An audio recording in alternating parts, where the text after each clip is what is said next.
Welcome back, everybody. Well, the NHS is hiring GPs who will work literally from the beach and treat patients virtually while living overseas. Under a new pilot run by a private company, doctors can clock into work from places like Australia, India and Malaysia, holding consultations by phone or video while thousands of miles away.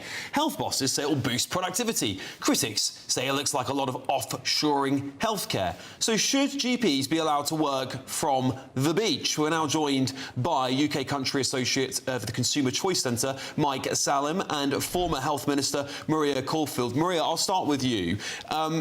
It seems to me that the NHS will do everything but put money into training doctors and nurses in this country, despite the fact we have thousands of kids who are turned away every year.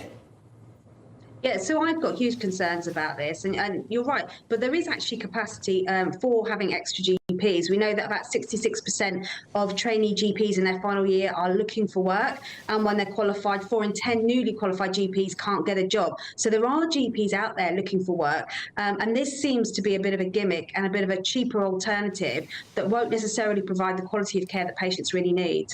Yeah, Mike Salem, I understand that we're in a changing world where people want flexibility, but there's already concerns that these virtual GP appointments are missing critical health conditions because patients are rushing through them, the GPs aren't able to see the patient properly. Is this just going to exasperate it even more?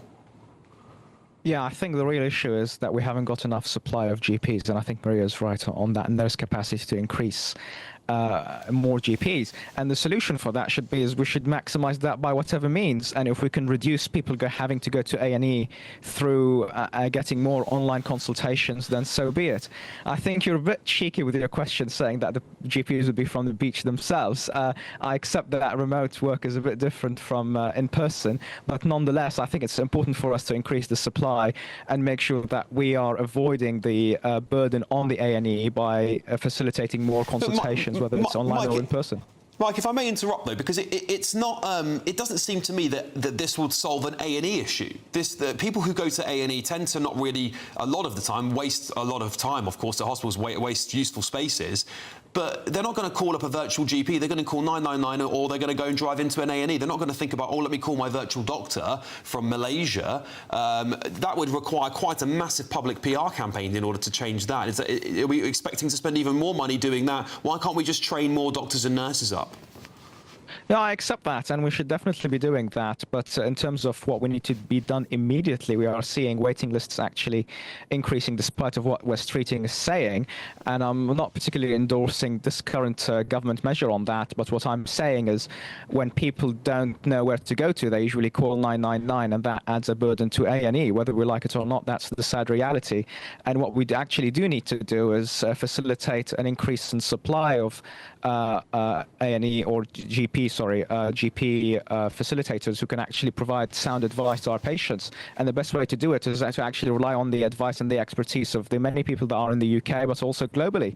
If I want to speak with a GP that has good experience abroad, why shouldn't I be entitled to it? I'm entitled to the best healthcare that I should be entitled to. So is everyone else in this country.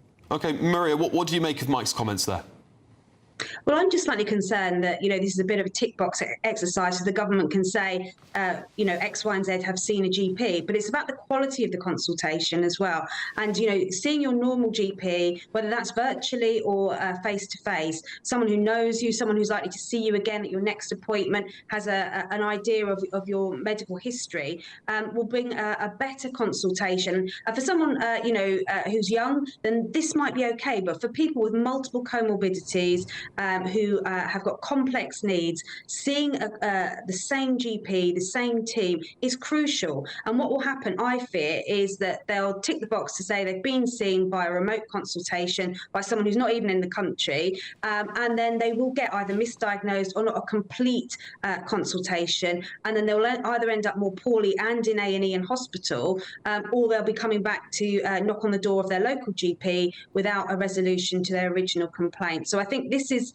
a way of saying that there's more GP capacity, but not actually addressing patients' needs, who should be the priority in all of this. Yeah, Mike, this sounds a lot like privatisation, which is something that Labour, throw around to other parties very often. Is that what this is? A bit of privatisation in the health service? Well, I think Labour would be very careful not to characterise it as such, but the reality is the NHS is a mess. It needs radical change. It is very unfit for the 21st century. And actually, I would personally welcome reforms to the NHS that enable less burden on the taxpayer and more access to paid services. I think, we live in a time where if, I should be entitled to get the best care of service. And if I had a child or a parent who is in dire need of medical condition, then I should be afforded any opportunity to take care of them. So we need to make sure that we get that quality of care that Maria was talking about. And I think that can only be achieved through these new measures and the means that we are introducing.